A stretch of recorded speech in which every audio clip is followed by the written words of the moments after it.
लाडकी बहीण योजनेला दिवंगत नेते अजित पवार यांचे नाव द्या, ठाकरे गटाच्या प्रवक्त्याची मागणी. मुख्यमंत्र्यांना पत्र लिहून केली मागणी.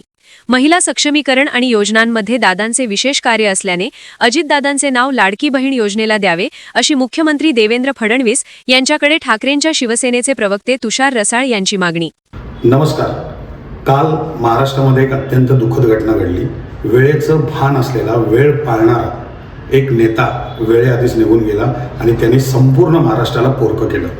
काल दिवंगत नेते अजितदादा पवार, महाराष्ट्राचे उपमुख्यमंत्री, यांच्या विमानाला अपघात झाला आणि त्या अपघातामध्ये ते मृत्युमुखी पडले. संपूर्ण महाराष्ट्रामध्ये एक दुःखाचा डोंगर आज तुम्हाला दिसत आहे. आज ते अनंतात विलीन झाले. आमची मागणी माननीय मुख्यमंत्री देवेंद्र फडणवीस आणि उपमुख्यमंत्री एकनाथ शिंदे यांच्याकडे ही असेल की लाडकी बहीण योजना, ह्या योजनेला दिवंगत नेते माननीय अजितदादा पवार यांचं नाव देण्यात यावं.